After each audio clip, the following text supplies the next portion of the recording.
Hello, xin chào các bạn. Mình tên là Hoàng Nam. Chào mừng các bạn đã đến với kênh HN Tattoo Studio, một kênh mà mình chia sẻ những kiến thức và kinh nghiệm mà bản thân mình đã đúc kết sau nhiều năm học tập và làm việc trong lĩnh vực xăm hình nghệ thuật.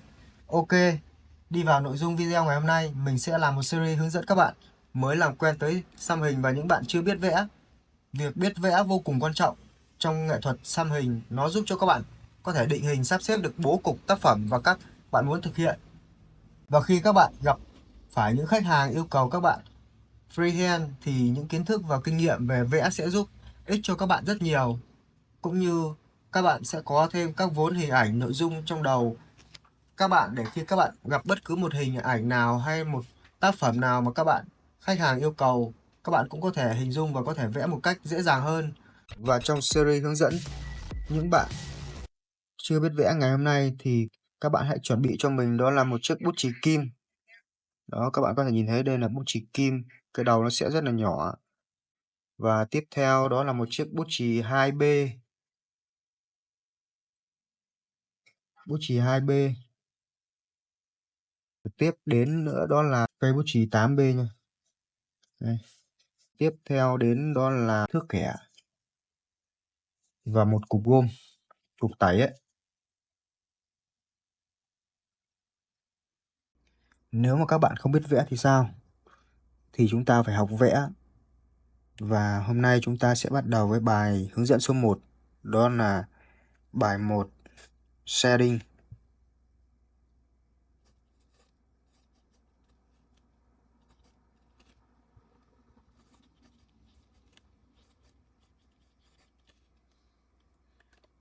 Ok.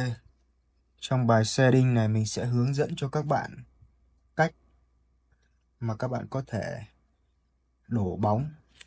Shading ở đây tức là đổ bóng. Bước đầu tiên chúng ta cần làm đó là các bạn hãy kẻ cho mình những ô vuông. Các bạn có thể lấy thước kẻ hoặc là dùng chì, mình có thể phác qua cũng được. Như ở đây mình sẽ dùng chì mình phác qua chứ mình không cần dùng thước kẻ. Hãy kẻ cho mình những ô vuông.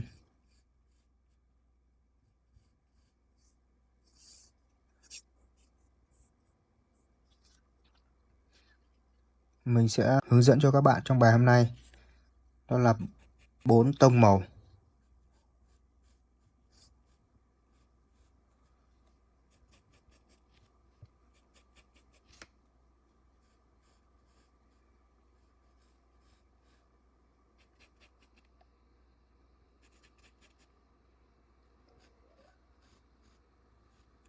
Khi mà các bạn đã nắm vững được những cái cơ bản về cách shading ấy, đổ bóng trong vẽ cũng thì các bạn lúc đó sẽ làm rất tốt trong việc mà chúng ta dùng máy xăm sau này. Bây giờ thì ở cái phần ô số 1 này mình sẽ vẽ một lớp những đường chéo.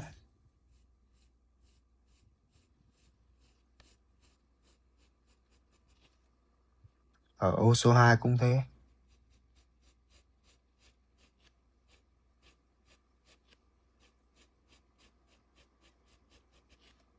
Hai ô còn lại cũng vậy.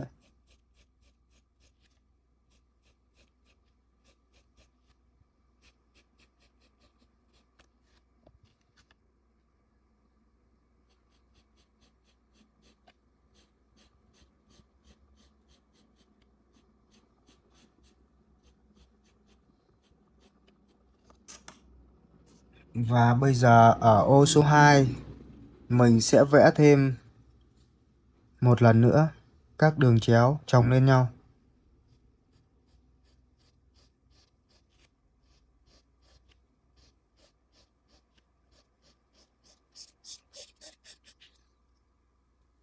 Như vậy thì các bạn có thể thấy là cái ô số 1 và ô số 2 nó đã có sự khác biệt giữa đậm và nhạt. Ở ô số 1 là nhạt và ô số 2 sẽ là đậm. Thì tiếp tục với cái ô thứ 3 mình sẽ thêm 2 lần vẽ nữa.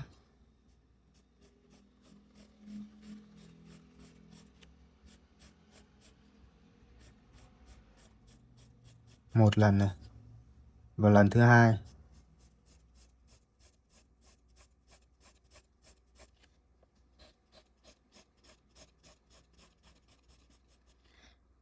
Sau khi mình thêm 2 lần ở ô số 3 này thì các bạn có thể thấy được là giữa ô số 1, số 2 và số 3 nó đã có sự chuyển màu, chuyển tông từ nhạt sang đậm. Thì tiếp tục với ô số 4 thì mình sẽ thêm là 3 lần nữa.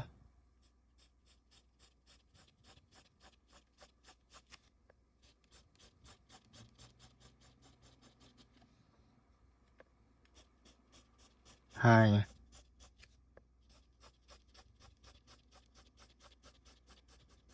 và 3.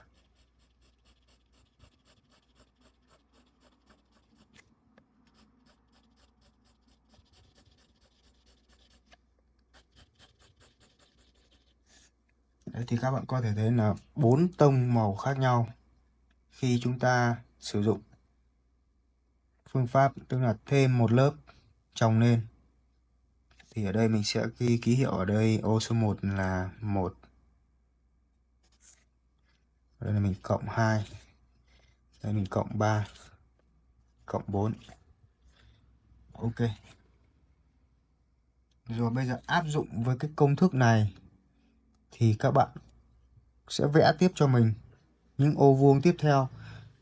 Tại vì các bạn mới học vẽ, vì thế các bạn sẽ chia những cái ô nhỏ ra để các bạn có thể dễ điều khiển cái bút chì cũng như cái tay mình nó thao tác nó dễ hơn là khi các bạn kẻ những ô to hơn.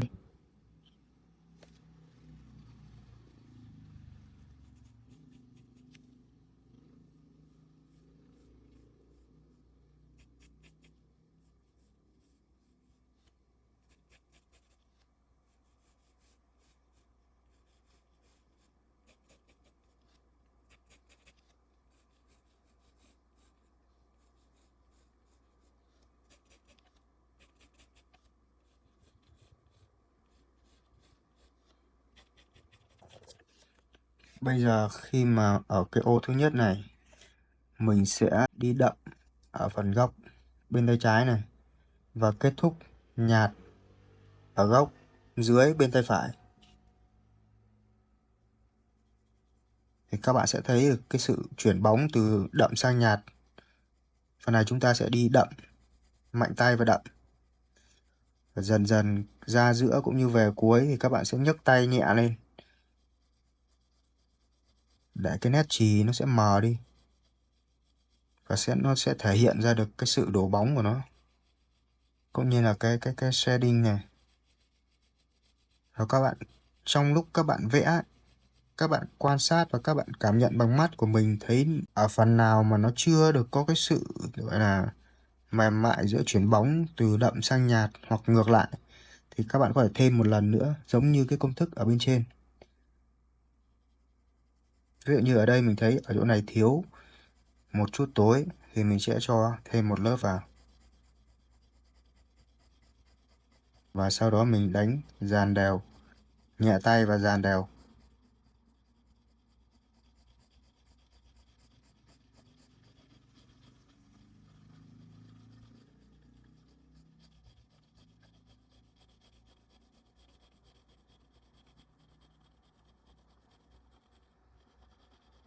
Các bạn hãy cứ cảm nhận bằng mắt của mình, sau đó đi chì mềm mại.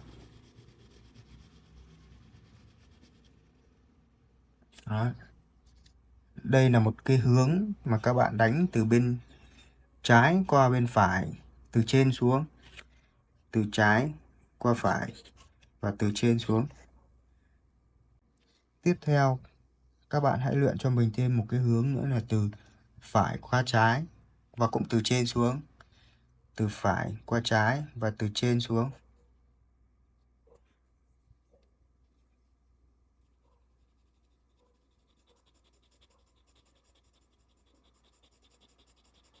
Việc mà các bạn luyện shading theo các góc, các hướng khác nhau như này sẽ giúp cho các bạn có một cái cổ tay linh hoạt.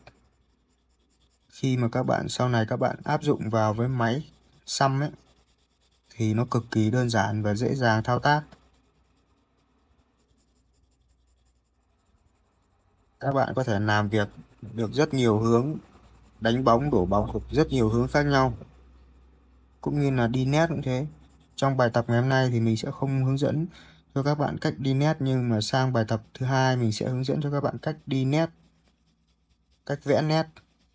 Tại vì các bạn chưa biết vẽ nên mình sẽ hướng dẫn cho các bạn những cái vẽ cơ bản rồi đến nâng cao. Tại vì trong lĩnh vực xăm, việc biết vẽ rất quan trọng. Bây giờ hiện tại như có rất nhiều các cái công cụ hỗ trợ cho cái việc mà không phải vẽ, nhưng nó chỉ là cái để rút ngắn thời gian cho chúng ta, bớt đi khoảng thời gian để chúng ta làm việc tốt hơn, chứ nó không thay thế cho cái việc vẽ cũng như là định hình của các bạn sau này. Vì khi các bạn đã biết vẽ rồi thì tức là các bạn đã làm quen được vẽ và biết được cái rất nhiều những cái kiến thức, hay là có thêm những cái vốn hình ảnh trong đầu mình ấy, thì khi các bạn gặp những cái người thợ xăm, những cái khách hàng mà đến với mình và yêu cầu các bạn vẽ bằng tay đi, thì lúc đấy nếu như các bạn mà không biết vẽ, mà các bạn chỉ học cách scan hình trên máy thôi, thì các bạn không thể nào mà vẽ được, thì lúc đấy làm sao?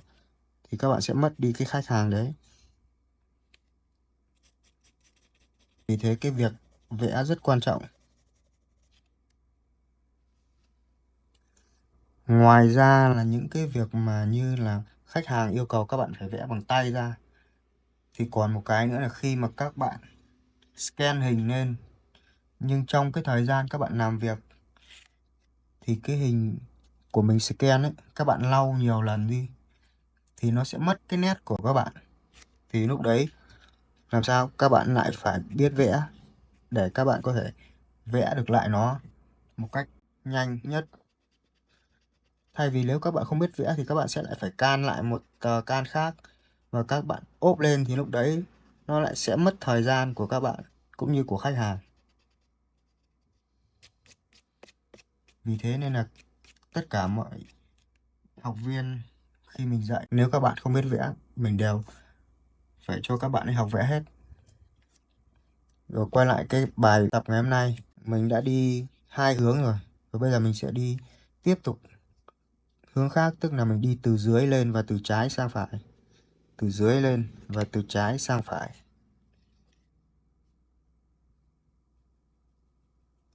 Các bạn có thể đi từ đậm sang nhạt hoặc ngược lại từ nhạt sang đậm nha. Như ở đây mình sẽ đi từ nhạt sang đậm.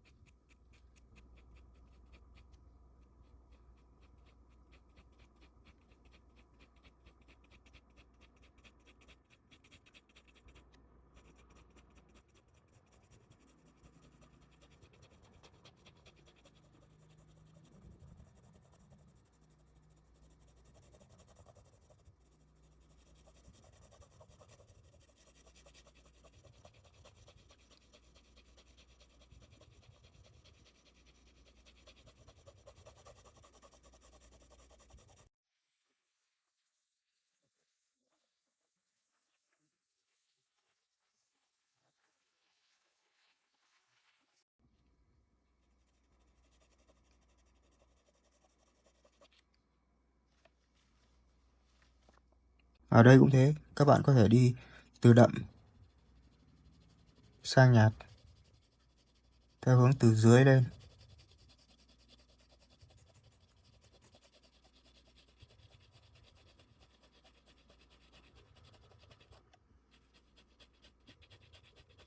Các bạn cứ vẽ chậm thôi. Tại vì các bạn mới học vẽ thì các bạn cứ vẽ chậm thôi, thật chậm thôi.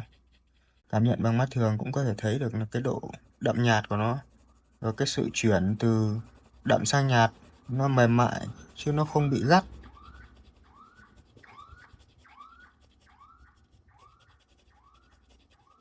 Trong những một số trường hợp thì cái việc mà chuyển từ đậm sang nhạt, ví dụ như thế này, có thể chúng ta sẽ có gặp những cái trường hợp là đổ bóng sẽ đậm như thế này, và ngay sau cái bóng đậm này nó sẽ là cái bóng nhạt.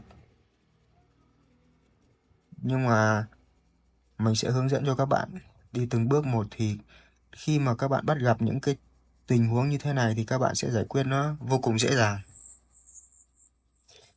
Đó.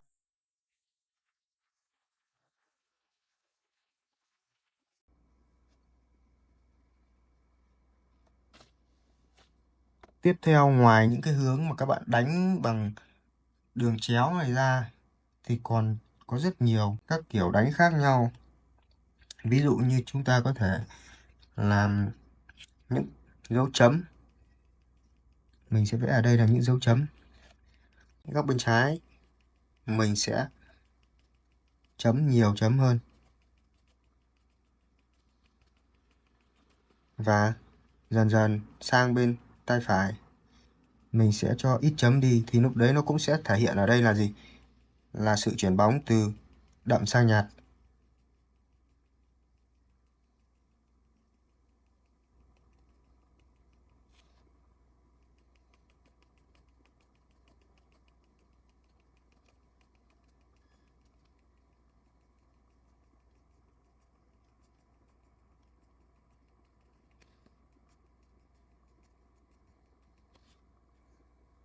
Nó cũng là một kiểu chuyển bóng từ đậm sang nhạt và ngược lại từ nhạt sang đậm. Và còn có những cách nào khác, ví dụ như thế này. Các bạn có thể đi một đường nét thôi, nhưng trong một cái đường nét đấy nó cũng sẽ thể hiện rất là rõ việc chuyển bóng từ đậm sang nhạt. Mình sẽ bắt đầu bằng một đường nét.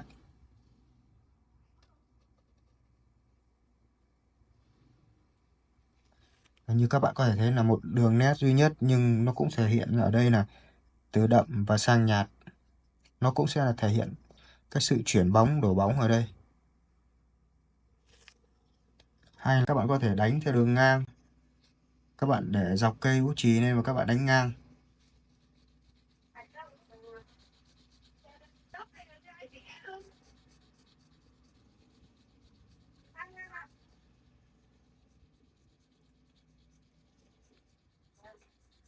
Các bạn cứ tập làm quen với các hướng khác nhau, nhiều hướng càng tốt. Thì khi đấy các bạn sẽ điều khiển được cái cổ tay của mình nó tốt hơn, nó linh hoạt hơn. Khi mà chúng ta thực hành với máy xăm ấy, thì chúng ta sẽ không bị mất nhiều thời gian. Nếu các bạn mà chỉ chăm chăm đánh theo một hướng rồi thì những cái bạn ấy sẽ mất rất nhiều thời gian để đánh hơn là những bạn có thể đánh được nhiều hướng khác nhau.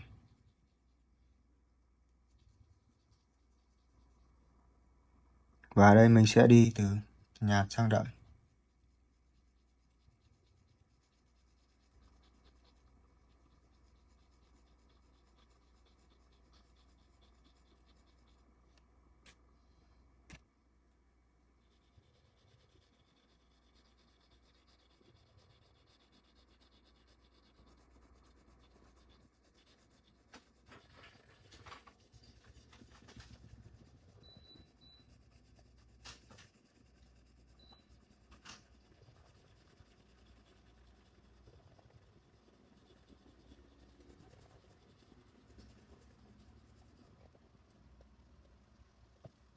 Nó sẽ thể hiện rõ ràng từ đậm sang nhạt một cách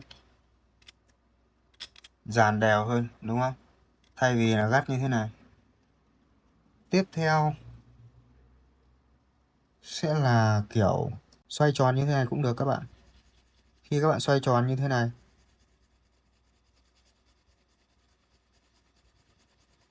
từ đậm sang lật sang nhạt,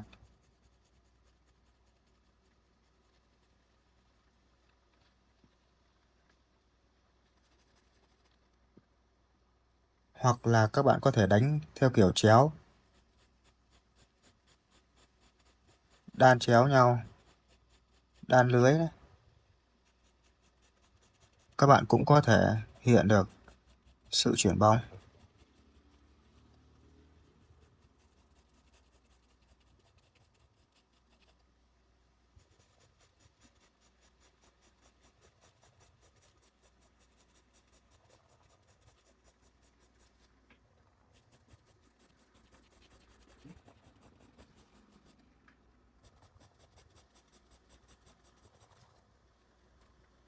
Từ đậm sang nhạt. hoặc là các bạn có thể làm những đường thẳng,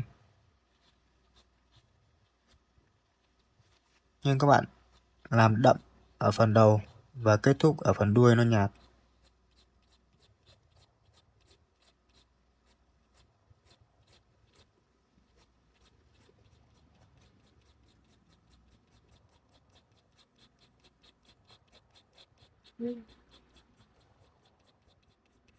Thì nó cũng là sự đổ bóng shading.